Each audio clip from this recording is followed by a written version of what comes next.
It's easy to look around and notice everything wrong in your city. In this podcast by Every Neighborhood Partnership, join Grace and Andrew as they invite friends, activists, pastors, leaders, and city workers to discover what's good in the neighborhood. Join us for insightful conversations that will encourage you to see your city and its people in a new way.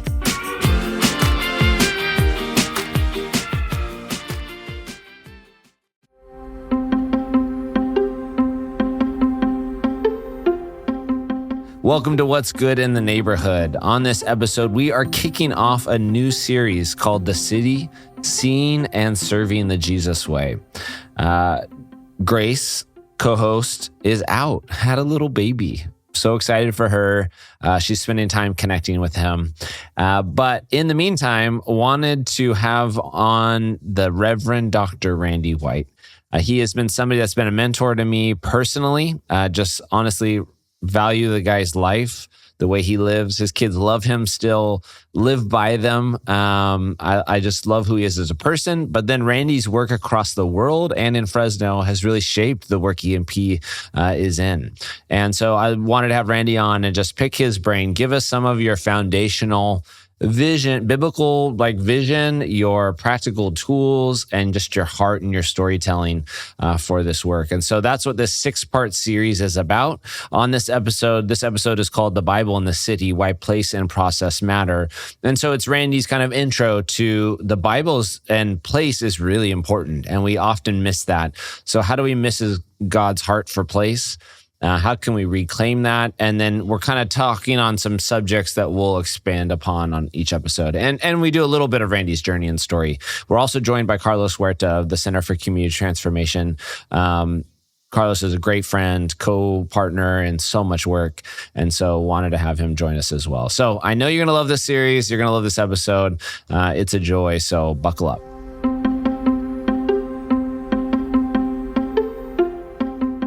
Well, welcome to What's Good in the Neighborhood. On this episode, as you know, and as you can tell, Grace is not here. It is just me as the host. And so I will try and get through, but we are starting a new series and a series with Grace out. So Grace had a little baby boy, very excited for her.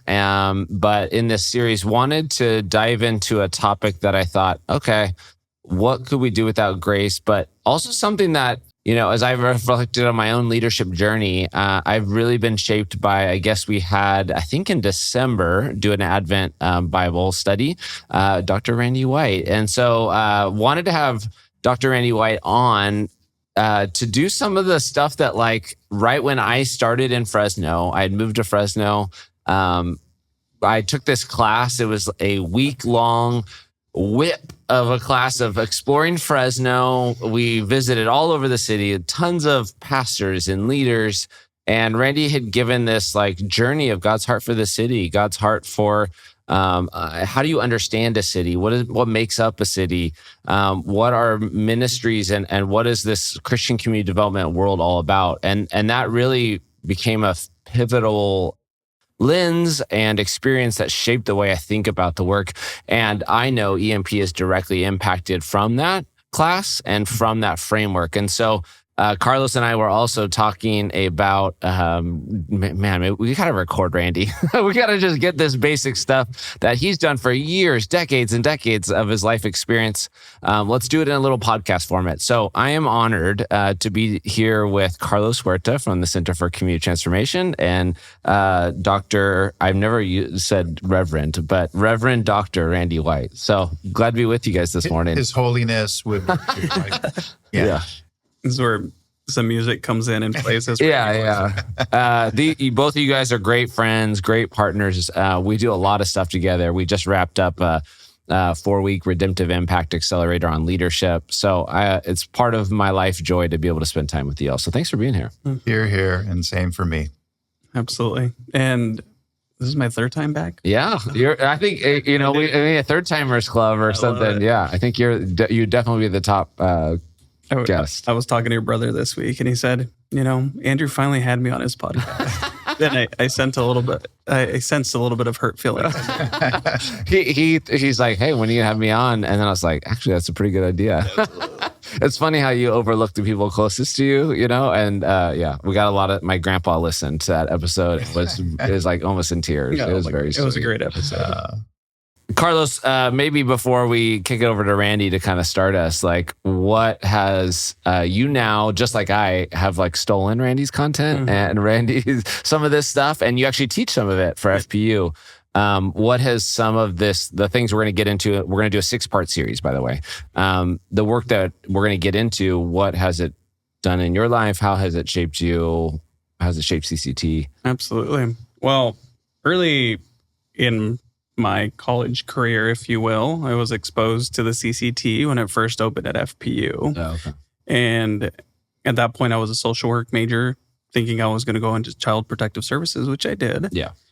And I did an internship in that season at the Pink House, all right, which probably a lot of guests on this podcast have probably mentioned the Pink House. It's literally a big pink house in front of First Pres Church in downtown Fresno. And it really opened up my eyes to seeing the city and changing a narrative that when we think of the way in our city that people talk about Fresno and our region, it often focuses on our deficits and our needs. And having traveled to 43 states at this point, I noticed that like so many cities and communities actually have a lot of the same pain points that Fresno does. They just don't choose to identify and lead with them. And so working with CCT, doing the Pink House, it really opened up my eyes to being able to see our city as a living, breathing organism, something that needs to be cared for, just as relationships, friendships, all the things that we own and invest in. And if we choose to not care and invest in them, then we often see decay happen over time. And so, I think the content that I get to teach now, and I'd like to say I didn't steal it because Randy openly handed me a folder and said, "Here you go." That's probably true. Do with I this steal it. You're gifted it. Yeah, that's good. You don't steal it either. Randy loves you. He lets you use all this content freely. I stole it from Reebok. Fair enough. Okay, there you go. Fair enough. But I teach it in a way that appreciates both the urban context, but also rural. Yeah. And so for those of you that know, I'm from a little big town of Carruthers, California. Yeah. And so seeing best little fair in the valley, in the state, okay, fair in California, it's actually very good. Our kids love it. It's a lot of fun. And so I think getting leaders who oftentimes come to Fresno to learn from Fresno, also learning to see their city in a new way or their town, if you will, if they're unincorporated. Yeah, but that's what I get to do these days. Cool. Well, Randy, give us a little bit of your journey. So folks that don't know you, folks that, don't know how did this, like you didn't start your ministry life, your, college ministry life with this framework, with these ideas. So what was a little bit of that journey? How did you get into the work that has, kind of culminated in pieces of this story that we're going to capture over the next 6 episodes? Sure. Well, I'll attempt it in a nutshell. As Carlos reminds me, I am decades older than him. Yeah. So. I'd been in ministry for 10 years, took a sabbatical in Oxford, England, where I was finishing a degree. And during that time, met incarnational ministry leaders who were also on sabbatical. We were living in a student center. And they were on leave from a squatter settlement in Manila. And they were living in and among the radically urban poor of that city in a cardboard box. It's like, opening scene from Slumdog Millionaire, right? I mean, it was corrugated shacks and open sewage running down the middle of the alley and they were from New Zealand and they were raising their very blonde, very blue-eyed 3 children in that slum. And it just radically influenced me. I said to Michael and Robin Duncan, I said, I've never met people who have chosen this incarnational approach before. You're amazing. He said in his New Zealand accent, Randy, I just found out where Jesus lived and I moved in with him. And that phrase got under my skin for the next 9 months in that city. And when I came back to Fresno, we began doing service and learning projects in downtown Fresno. Met urban ministers working in the highest crime, highest poverty neighborhood of the city. we stood in their living room 3 years later, and one of them asked us, "When are you guys moving here?" Yeah. And we discerned a call. We by then had met John Perkins, H. Spees, remarkable people who were doing transformational work. And so we did relocate to the Lowell neighborhood. Then we began to formulate a ministry that would eventually become the Fresno Institute for Urban Leadership, planted the Pink House Residential Urban Ministry Training Center, and then worked in 30 cities around the country to do the same thing. In other cities, there are still Pink House-like places around the country, students living there. And then I transitioned after about 30 years with my ministry, InterVarsity. I transitioned to work with Ray Bakke and his global network. And so that meant working with doctoral level leaders. Who's Ray Bakke? Ray Bakke, historian, theologian, really the apostle of the city, they called him. He's just recently passed away. He has a really good book called Theology of the City. Excellent. Really readable, Yeah. Short, but really an essential read. You're absolutely right.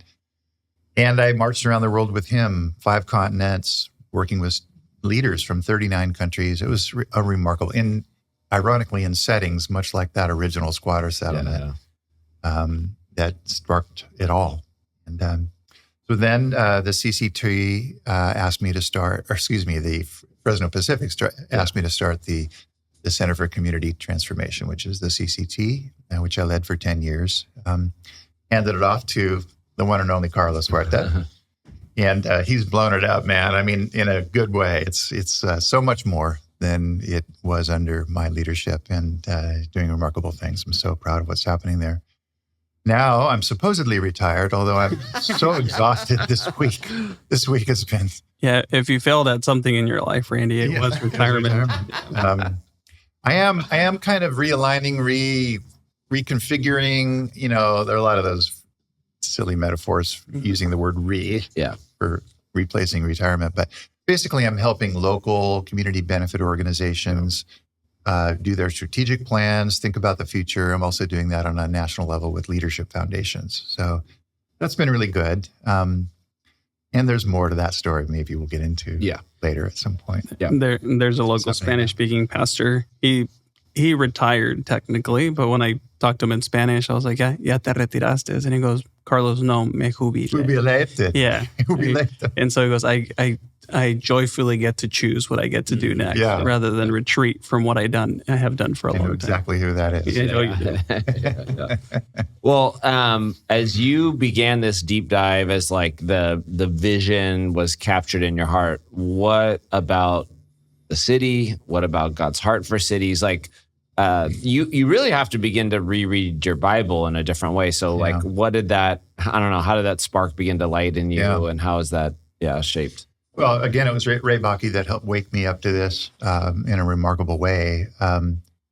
What I realized is that actually places matter in the scriptures. I hadn't really noticed that. It's just so easy to read the words but not comprehend. But it's like we read the Bible through a personal transformation journey, not about we just ignore literally we skip over where it's person and place. Yeah, or it's like water. You don't really know it's the connective tissue, but the biblical record really takes pains to show that cities matter, and it does that in a number of ways. It mentions, first of all, just more than 1,000 cities in the scriptures. So it's the subject of biblical matter, Ezra, Nehemiah, Esther, so many books of the Bible. Isaiah 62 says, "Take no rest and give God no rest until he establishes Jerusalem." And of course, Jerusalem has become sort of every city. In fact, Robert Linthicum, the theologian, talks about the word Jerusalem. The Jeru, the first part of that word, is an anglicization of the word Yahweh. So it's Yah, Y-A-H. And Salem is the old city of Shalem, which David conquered. All he did was attach Yahweh's name onto the city's name of Shalem, which was named after a Baal god. Yeah. So Linthicum says, Jerusalem is really every city. It's city of God, city of Satan. There are the beauty of the city, but also the way that dignity is violated in this city in so many ways. So, but it's not just that cities are mentioned in the Bible. I mean, it's that God actually shows emotion. Have you ever thought about God having an emotion about cities? So, the cities of Simba and Heshbon and Eliah, it says I think it's Isaiah 16, that he weeps over those cities. And it's interesting, the qualifier is even drenching them with his tears. That emphasizes the emotion God is feeling about cities. And, then you realize, Jesus, in the biblical record, he only wept twice, and one was for a friend, but the other was for a city of Jerusalem, who would not recognize him, and therefore he knew what would happen to the city. So yeah, God shows emotion about it. And then you look at like the Apostle Paul, his urban agenda, going to, dozens of cities. You follow that in the book of Acts. You look at Jesus's urban agenda, Mark chapter 1, he's just healed somebody in Capernaum, and everybody's looking for him. They want him to come do the healing show again, but he says, no, I need to go on to the other cities, for that is why I came. I mean, did that phrase ever come up in your biblical exposure? No, not many people realize actually Jesus announced his urban agenda. Mm-hmm. So those things began to influence me. And then it was so interesting to learn how in the Bible, cities have personalities too. Nineveh, for example, was a symbol of wickedness that became a symbol of God's mercy. Do you remember at the end of that book where Jonah wants God to nuke the city of Nineveh for its evil, but God says, hey, shouldn't I be concerned about this great city, of the 160,000 people that don't know their right hand from their left? And some scholars say, well, that means, there's no moral compass in this city. You don't know right from wrong. Other scholars have said, well, it could mean children too, because they're the ones that don't know their right hand yet from their left hand. So cities mean things. Sodom became a symbol for sexual sin, but also greed and destruction. Babylon became a symbol of man's arrogance. Bethel, remember Bethel, the Jacob's ladder and his dream? House of God. It gets named for something related to the history of God. So I began to understand there's this flow of value of cities and meaning in cities. And then you realize cities influence significant people in the scriptures, so much so, Ray Bakke pointed out, that people get hyphenated by the city they're coming from. So it's Jesus of Nazareth and Saul of Tarsus and Mary of Bethany. And that goes on to, Joseph of Arimathea. These are phrases that are locked in our heads, but why is that? Why the city? And even into history, Mother Teresa of Calcutta, Augustine of Hippo. These are these significant place-based identity markers. And so it's hard to not see it once you've seen it. Yeah. And I think that's a significant thing. Just pay attention to the biblical record and new things will start jumping out. And then you have to ask, okay, well, if it's a subject of biblical material, then what does God want for cities? And I'm not sure we have time today to go into that answer, but, the short answer is God wants shalom for our cities, making things the way they ought to be, in people, for people, and between people. And maybe we can address that in a future date. It's a good thing this is a 6-part series, right? At Every Neighborhood Partnership, we believe that strong, vibrant communities start with engaged, empowered residents. But to make that happen, we need your help. EMP is on a mission to connect neighbors, create opportunities for local leadership, and transform neighborhoods through education, collaboration, and advocacy. And every dollar you donate goes directly to supporting programs that make a real difference, whether it's providing land use education, elementary literacy mentoring, or healthy spaces to help kids and families grow. When you donate to Every Neighborhood Partnership, you're not just giving money. You're investing in a future where every neighborhood in Fresno has the tools and resources it needs to thrive. Your contribution, big or small, helps ensure that our communities have a seat at the table in the decisions that affect them most. So, if you believe in students excelling, community members that are healthy and whole, and our neighborhoods thriving, we invite you to make a donation today. It's simple. Just visit everyneighborhood.org or tap the link in the show notes to give. Your support helps develop the next generation of leaders like Fresno depends on it. Donate now to Every Neighborhood Partnership.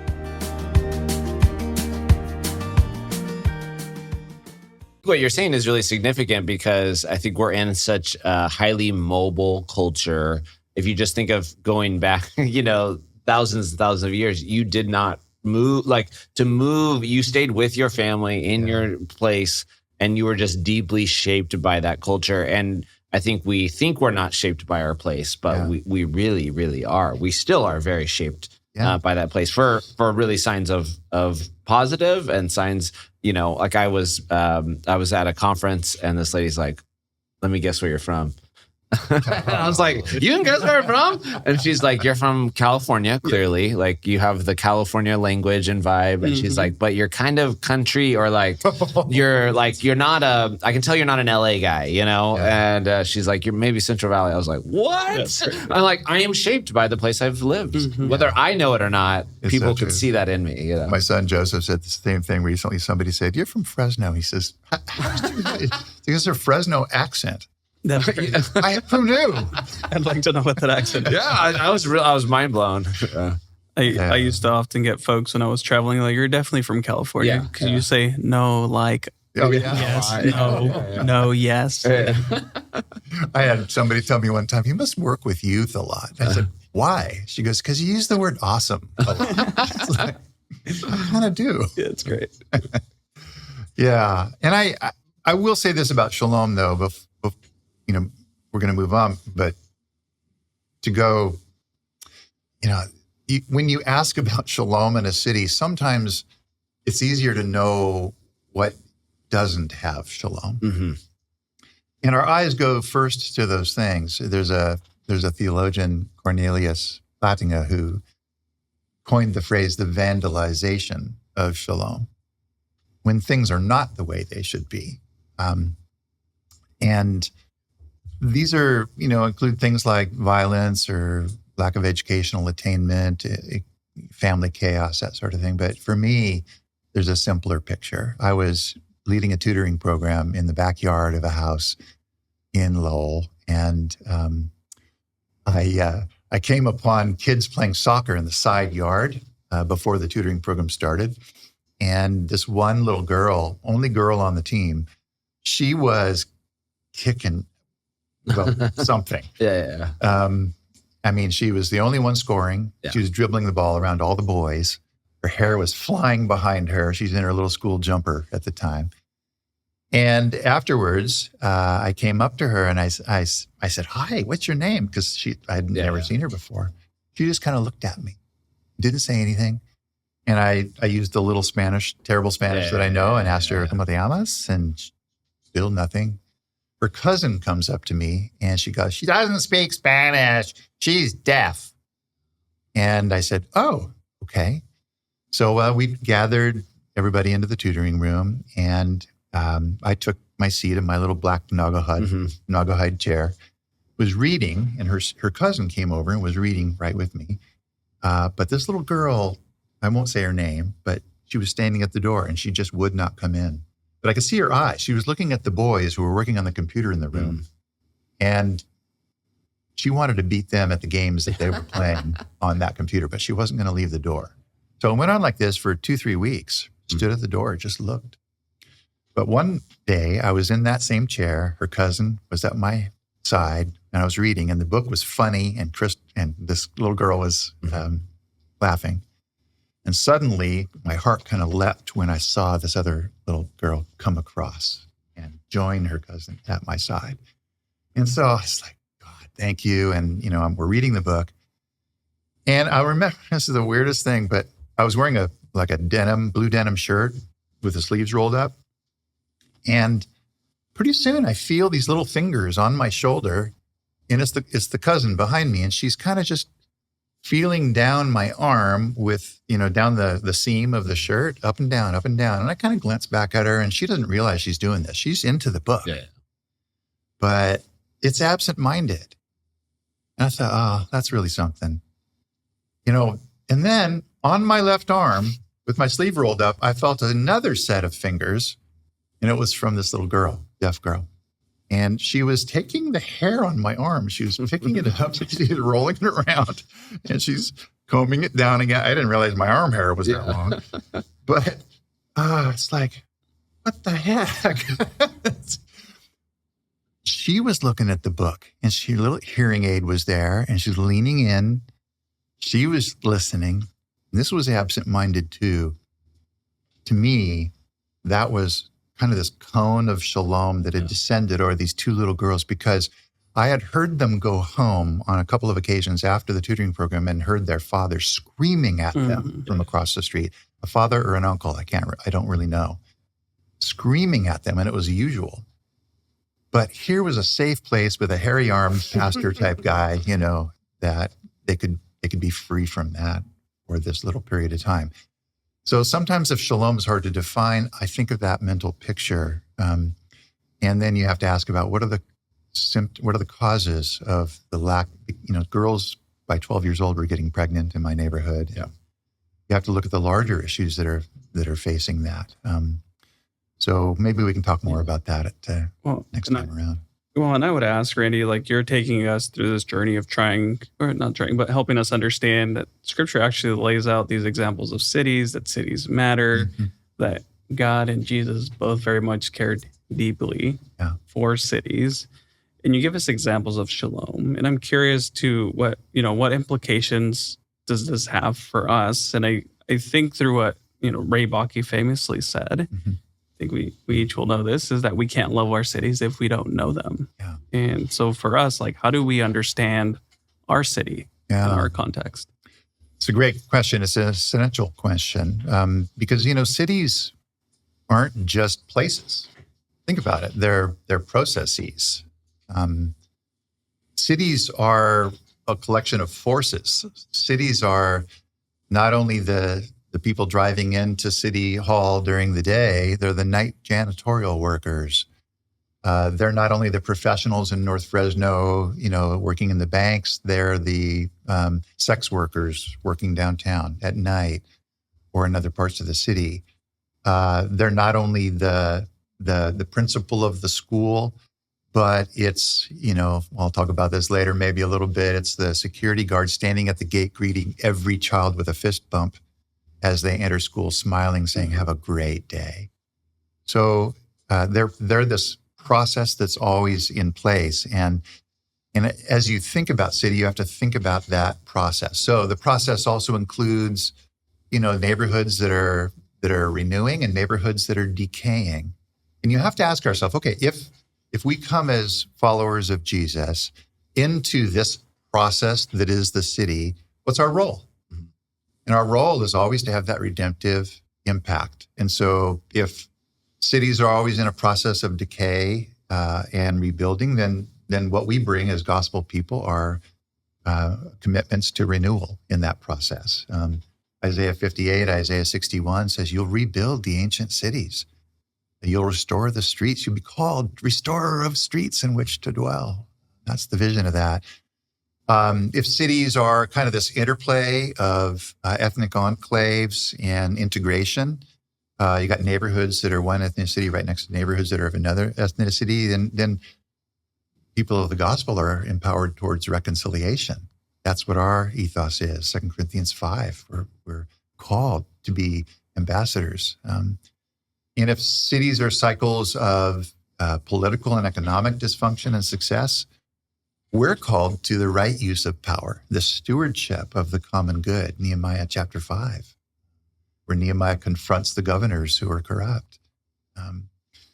And if cities are impacted by controlled networks of banking and education and commerce and religion, social service, then we as God's people are called to infiltrate all of those systems and be Daniel in the public square, demonstrating integrity and again, the common good. So understanding your city starts with understanding that it's not just a place. It's really a process. Now, there are a lot more abstract ways, to understand cities as well. I was really influenced by Ben Beltran, a Catholic priest in Manila that I met, and in one of my global travels, priest working with squatter settlements, building housing right around a place where he was ministering to people living on the garbage dumps. And he taught me that a city's identity kind of has three angles, three ways to look at it. And they're all based on Latin words. Okay, so you ready for your Latin lesson? No. Every time I try and do this, I'm like, what are those three words again? They're really good. So let's do the. All right, I'll zoom through them. Yeah. So one word was the herbs. And of course, we get our word urban from that word. And the herbs has to do with just how a city's laid out, its physical characteristics. Is there a river that runs through it? How does the transportation system work? Whose garbage gets picked up well and whose garbage doesn't get picked up well? City services, how do they function? Police, fire, water, all of those things we need to know. You need to know a city's layout. Yeah. And then there's something a little more abstract, the anima. And the anima, we get our word animation from that. It's putting something in motion because it's its essential characteristic. So some people have called the anima the poetry of the city. It's what gives it its beat, its pulse. Today the word is vibe. Okay, there you go. Sorry, vibe. Of course it is. Yeah. Of course it is. But the final word, I think, is for me the most helpful, and that's the word civitas. And we get our word civic from that. It has more to do with the behavior of a city. So this is easy. If I said to you, if I just said Paris, what images come to mind?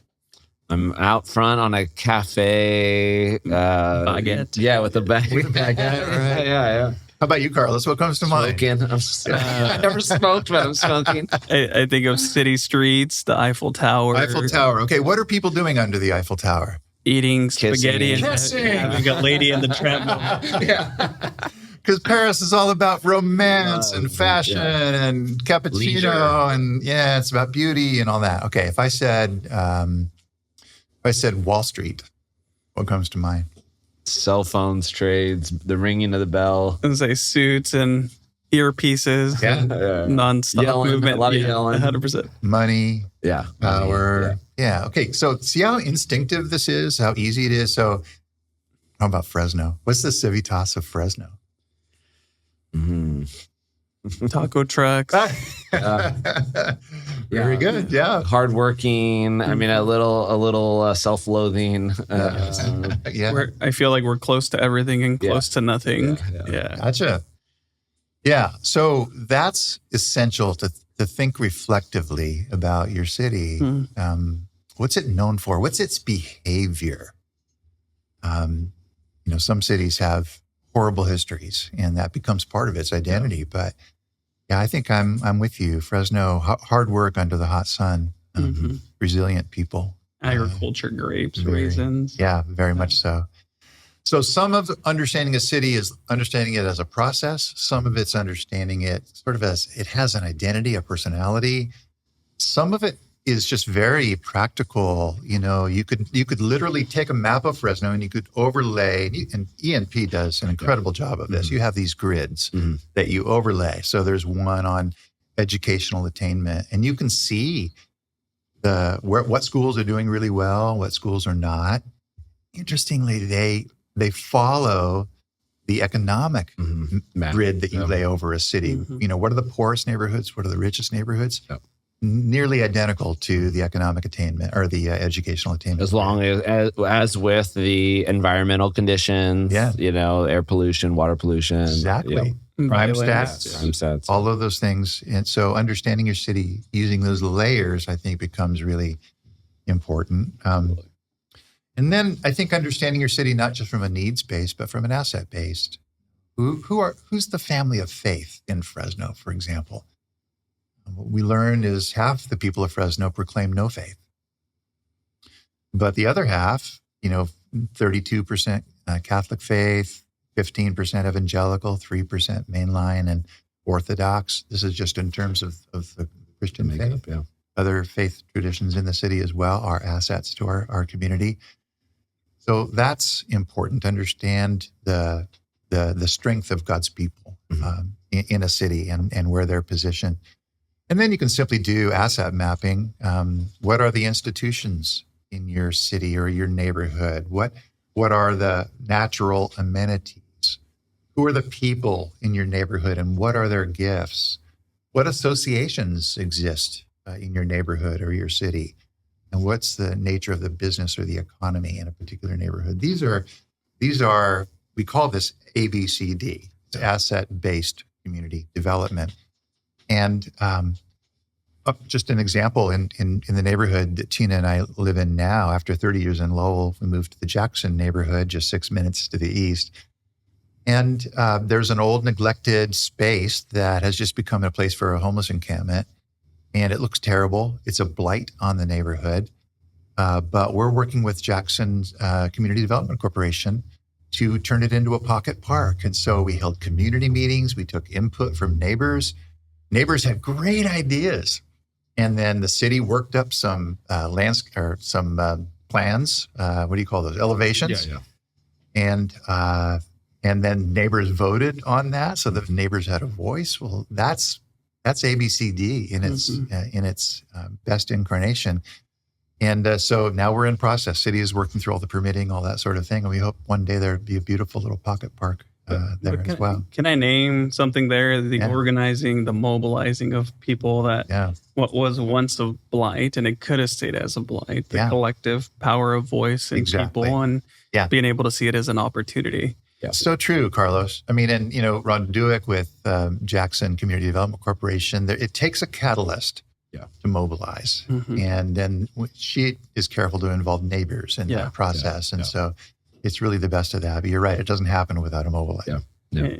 And maybe, I know this isn't what we had planned today, but I want to name something that actually happened and something very personal to you and actually happened in the Jackson neighborhood. Yeah. So right now we're talking about a pocket park. Yeah. But almost more than a decade now, the street traffic looked very different in the Jackson neighborhood. Yeah, that's true. And what it is now a much safer, place for kids to walk to school.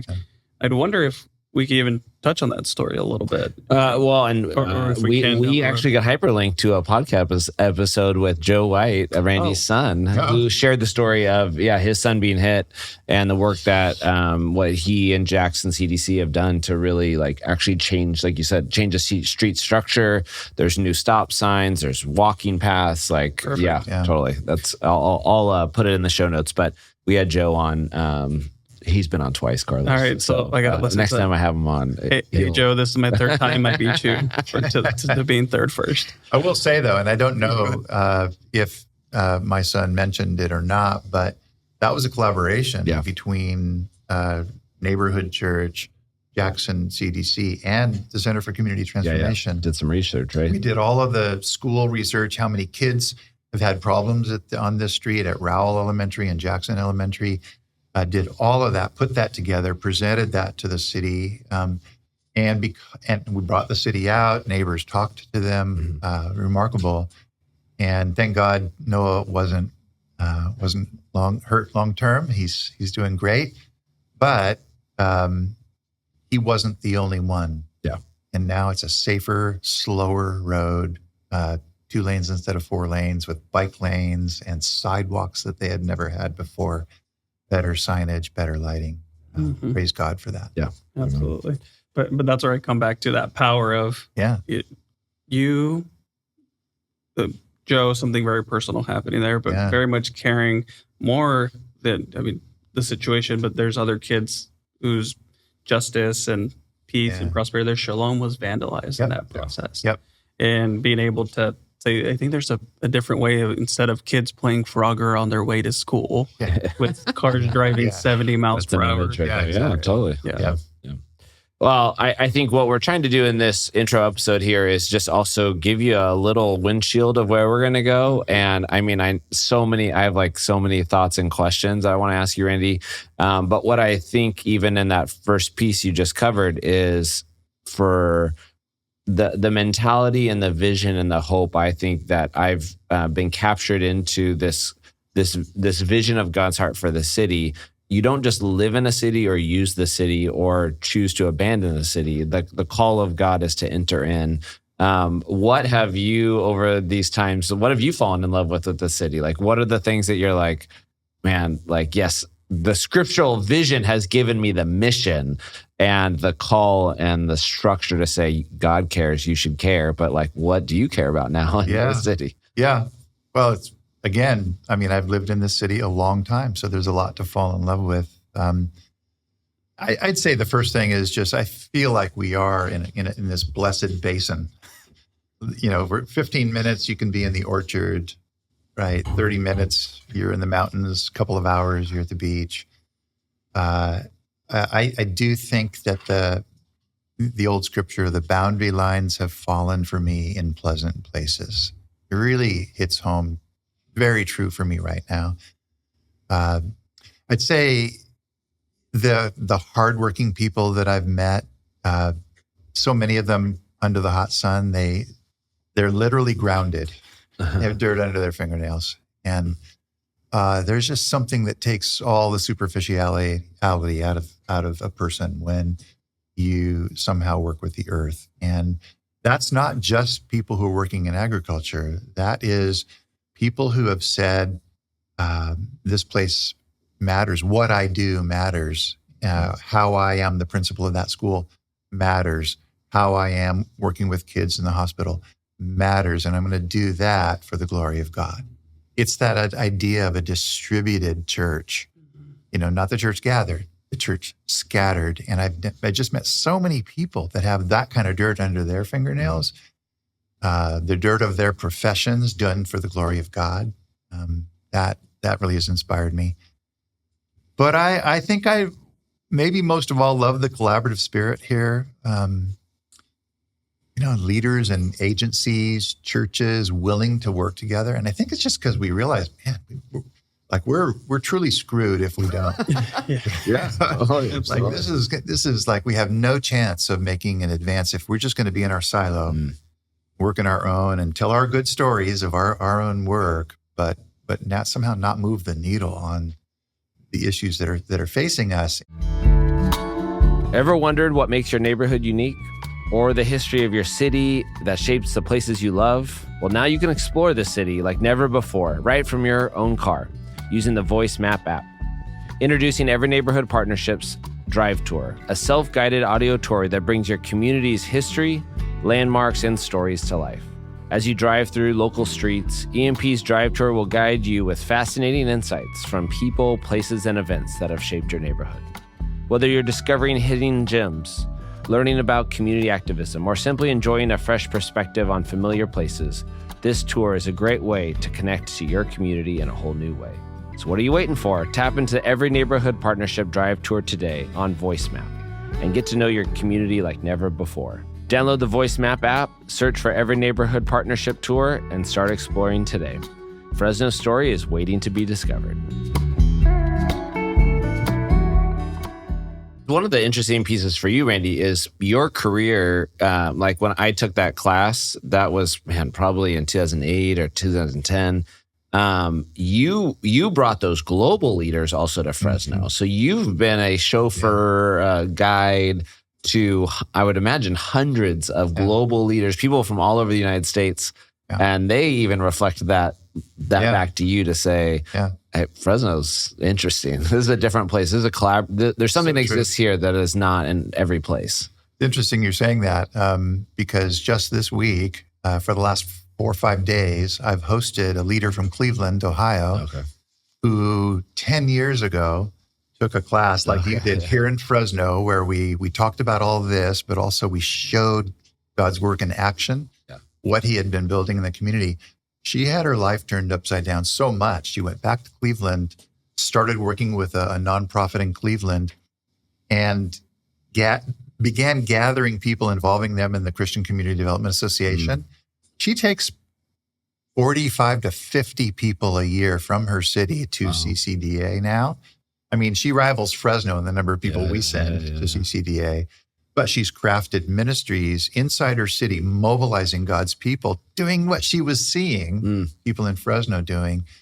And so she came out with her daughters and spent some time with us. And oh my gosh, we had, I don't know, 3-4 banquets with her because she'd made connections with people in Fresno, and she's on the board of CCDA now. Yeah, so I don't know. God has a purpose for Fresno in this way, not just to seek the peace of its own city, its own locale, but also the peace of cities around the world, literally. And it's just very rare, I think, for people to do that. It's a little bit like God has created a guild of friends, this people who are committed to each other, for each other's well-being, but also to the well-being of the city. And we link our lives together. And, I consider you both in my guild of friends. And it's a delight to know that others share your passions and your commitments. Absolutely. And I'll just name that as I get to work in other cities across the country, people are shocked that 2 organizations, especially nonprofits that do entrepreneurship work or work with survivors of human trafficking, or you name the topic, that they would choose to do a joint project together. Yeah. Like that doesn't happen everywhere. Yeah, and totally. I think that's 20, 30 years of cultivation with you and many other leaders before us, saying that I think there's a different way of experiencing God's shalom in Fresno. You mentioned the Redemptive Impact Accelerator. Yeah. If I remember, in our first time we did that, 2 organizations that didn't have much relationship then bonded in such a way that they were able to get a grant that would have been unavailable to either of them, but because they pursued it jointly, they got the grant. Beautiful. Strengthening both organizations. And that kind of thing is happening more and more now. So really glad for that. And I think that's what I've appreciated also, because in our CCD work here in Fresno, there are times where work is great. And there's other times where there's a lot going on and things are hard. And you mentioned Guild of Friends and the way that's continued to prop up Andrew and myself and so many other leaders here in the city. But could you say a little bit more about a Guild of Friends for our friends listening out there? Yeah. I mean, there's a lot that could be said about it. Maybe we can talk more in a future, but I'll just say this about a Guild of Friends. It's really a Christ-centered, multi-talented, intentional network of those who are committed to each other primarily, for each other's well-being, and to the well-being of the city. And I think I'd love to talk more about that if we could, maybe in our next time together, because I think it's going to be what holds a city together when life gets hard. And doing transformational work in the city will be hard. It's something we sign up for. Absolutely. Yeah, and again, I've been honored to be a part of that circle. And even one of the times I remember, Randy, you were discerning your calling, and instead of just doing it alone, writing a document or submitting some piece of paper, I was in a room with pastors and leaders who have been in the city for 20, 30 years, served alongside of you, and you just said, I'm tired. And named some things that it was a very safe place. Everybody got to process with you. And I think I'm grateful for the model that I've used that model in my life because I've seen it. And so as you've even discerned your calling, if there's anything about the Whites is they do something on purpose. So as you enter this next phase, what is your calling to the city? What is the work that you're putting your hands to in the city that you feel like, okay, I've invested, but this is what I don't know, what do you say, choose to do or get to do with intention in this season? Well, you know that I started a small consultancy with H. Spies, and H and I began that process. And then who is H for folks that don't know? Yeah, H. Spies, remarkable leader who worked with John Perkins in Mendenhall, Mississippi, helped plant medical clinics all throughout the Black community in both Jackson and Mendenhall, Mississippi, that didn't exist at all. spent 12 years there. Really ghost wrote a couple of John Perkins books. Let Justice Roll Down. If you haven't read it, again, another really great intro book. That's right. I'm going to read it with Levi this year. Oh, fantastic. Like that, The Quiet Revolution, many. But not just remarkable for that. H was a special man. He loved people, and he was a mobilizer. So we were joined at the hip for 30 years. He was really the consummate definition of a friend in this Guild of Friends idea.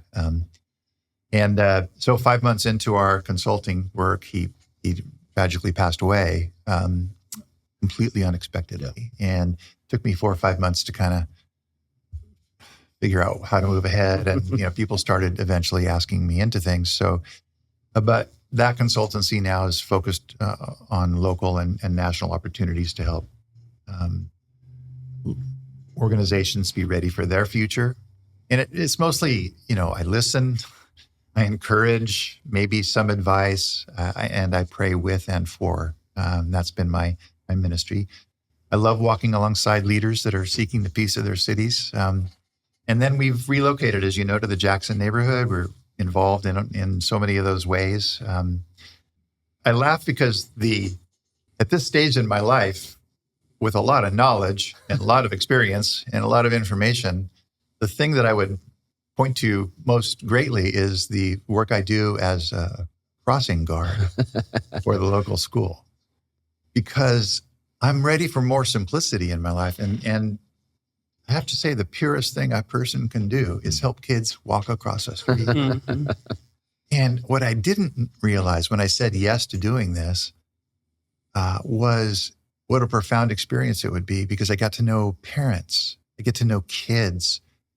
And, recently with all the stuff with ICE, right at the beginning of all of that, parents that had been laughing with me and saying hello, and there was trust, and I would bump hands with them and their kids and bump fists.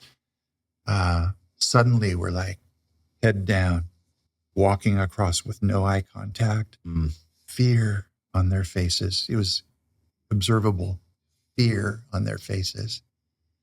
And I made a commitment to pray from that point on for every child and every parent going across that crosswalk into the school. Hundreds of kids. And it's a privilege, just a couple days a week. My wife does a couple days a week. Got most of the mornings covered. But it's an honor to do that. And it's, I think, the most simple and pure thing that I do now. Beautiful. As we move into the city, why did you say yes to this? So why are we doing this? And any hopes for this series? Any things that we can also do to just track you outside of this? But yeah, I'm just curious of why you even would say yes to me and Carlos. Yeah. Well, I've just learned to say yes to both of you. I don't know. You could probably ask me to go take the garbage out. I would probably do that. Saying yes is actually a part of being in the city, being available. So, but no, really, I'm probably going to die soon. So I don't know. Okay. How about we don't get speak this stuff that on into record? So please, God, no, I didn't really mean that. I think it's a good idea to remind ourselves of these things. Yeah. And to not assume that, we've invested so much over the decades in the city of Fresno, but not to assume that, everybody understands the importance of these. And so it's just a chance to reiterate those. And I'm still learning in this process. You don't stop that. And so just being together, I realize it puts wind in my sails. Yeah. So that's good. I, in my old age, have started a Substack recording. Yes. So I don't even know what that was 6 months ago. So, but in my older age, I'm leaning in more to the creative arts these days. In the last 40 years, as I've processed my own difficulty or my own stuff and the good things God was doing, it was usually through poetry. never really published any of that. I published 6 or 7 other books, but not poetry, but I've written it over the years. And what I realized is actually, my journey is not that unusual. Anybody attempting anything like this in a city, they're going to go through the stuff I was going through. They have the same questions and the same aspirations, the same concerns. So I thought, well, I think it would be good simply for me to do audio recordings of some of that poetry. Yeah. So my Substack is called See My City Flourish. And have you started posting? I have. I need to check it out. It's super hard to be consistent. I've only done 3 or 4 so far, but so that's been one way. People can get in touch with me through my website as well. And are those from your book, You Are the Full Cloud? Yeah. Well, that is a self-published collection of poetry that I put together, and that's some of them are from there, but those are like maybe 30 or 40 of like hundreds. So I'm pulling from all of them as I see fit. I wrote a novel recently called Consummation. So again, kind of working with words, but not in an informational sense, not in a how-to sense.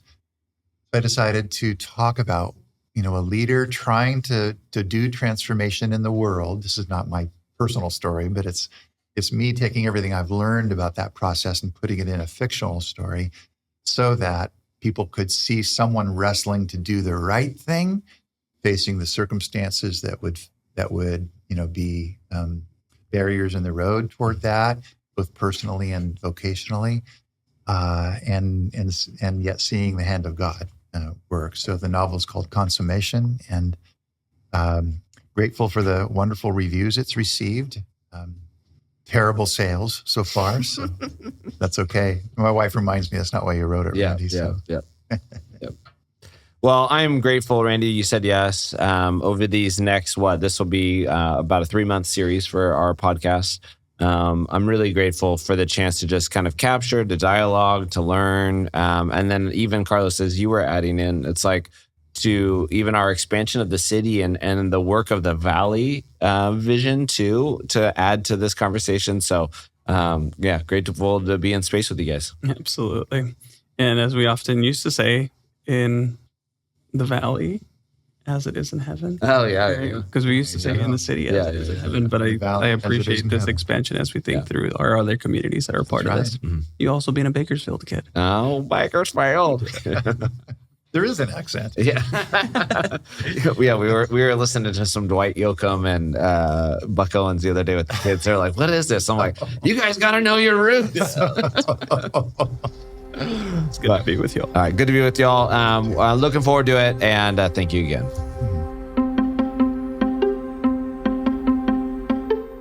Thanks for tuning in. If you want to find out more about EMP, you can visit us at everyneighborhood.org or follow us at EMP Fresno. Every Neighborhood Partnership and this podcast exists to activate, equip, mobilize, and transform here in Fresno and beyond. If you liked what you've heard, please share and review What's Good in the Neighborhood wherever you listen. We'll see you next time.